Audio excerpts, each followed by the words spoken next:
Hello again, everyone. Jared Case, curator of film exhibitions at the Dryden Theater and the George Eastman Museum, here with another streaming recommendation.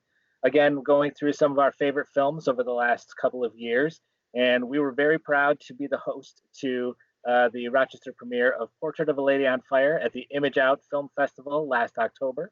And I have a special guest with me here today. This is Michael Gamilla, director of the festival. Welcome, Michael.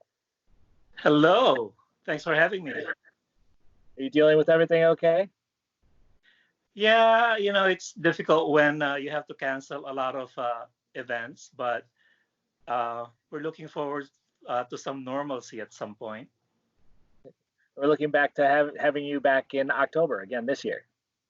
Yeah, hopefully we can still do it in October from 8th to the 18th. Everyone is moving to the fall schedule, so it will be busy for moviegoers. Yeah. So how long have you been doing this festival? How long has ImageOut been the festival? It's our 28th year this year, I think.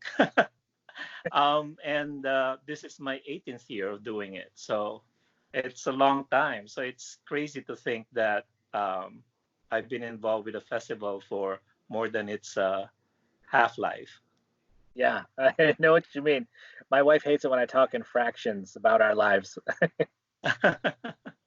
You're almost 2/3 of the history of the festival.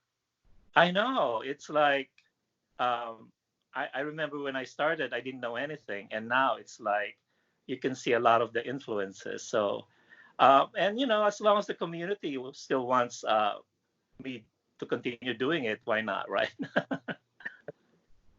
So tell me a little bit about Portrait of a Lady on Fire. What was the story of how that was brought to the festival? Well, as you know, it's like one of the darlings of Cannes last year, and all the festivals, not just the LGBTQ festivals, were of course interested in the film, but we didn't know what the plan is for the film, especially if you're. I mean, ImageOut is a great film festival, but there's a lot of film festivals which have bigger names and are located in bigger cities, and films do want to premiere in those big cities.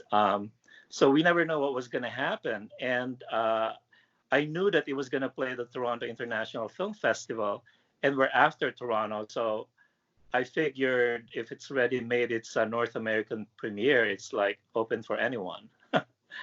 And I knew it has a theatrical schedule anyway, but I reached out and never heard back. And luckily, we were running late. We were running behind our schedule last year. So when they finally reached out and said, "Hey, if you still want it, you can have it," I'm like, "Stop the presses! We're definitely gonna put it in." So that Saturday was really crowded at the Dryden because we had the same number of films, but they're all films that were more than 2 hours long. So it was a long day for the festival goers. But because of premiere requirements in other festivals, we can only screen it on that Saturday. So I was gonna move heaven and earth to include it in the lineup, and it was crazy because I was the only one who's seen it at the time, and I just had to tell people it's just gonna go in. And so it did, and it went really well with the audiences, and it even won our audience awards. So it was a good decision to include it even at the last minute. Agreed. Yeah, I was so happy to see it in the Dryden, and then 4 months or something before everybody else saw it on the regular release schedule. So that was great. And as you know, the Dryden is a beautiful screen, to have it on, because one of the great things about the film is its cinematography, with all the seascape and if you remember, the film is very sparse or minimalist. Even though it's a period piece film, and we're so used to having period pieces with elaborate costumes and grand production design, but this one is like in a home that doesn't really have a lot of furnishing, and they were wearing period costumes, but not as elaborate. So when you're looking at the screen, you just are mesmerized by the beauty of the landscape and the simplicity of what you see on the screen, and then you focus on the acting. And at Cannes, it won the Best Screenplay Award, I believe, right? Um, Yeah. and there's really not a whole lot of dialogues in the film, which is amazing. But I think it really was because of the story and how it unfolded that probably got rewarded by the judges or the jury. Yeah, that's great. And I noticed I did watch it recently on Hulu again, and I noticed there's almost no music in it, and it was Yeah, really about how the two women communicated through art. When there was music, it was very important, or they related to the story of Orpheus as they read it to yeah. the maid, or it was through the painting itself. All of the interactions they had, what brought them closer was the art. And I thought that was really great.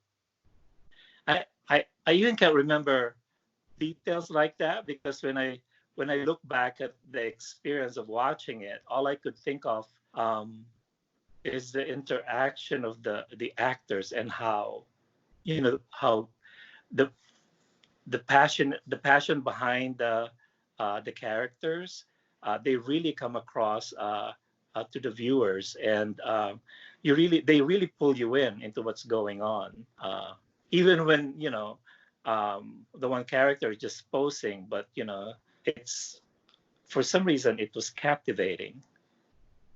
Yeah, wonderful, wonderful film. I'm so glad that you were able to bring it, and I'm glad that we were able to host it. So that is now new, streaming on Hulu as of last Friday. So I had to rearrange the schedule to make sure that we got this in for a recommendation. Make sure to keep on supporting your repertory houses and your film festivals. Michael, we will see you again in October. Any last words? Well, thanks for having me, and again, we'll try to have the festival from October 8 to 18 this year, and we'll be happy to be back at the Dryden bringing in great films like Portrait of a Lady on Fire. All right, we'll be there, Michael. All right, thank you so much. We'll see you Bye. again.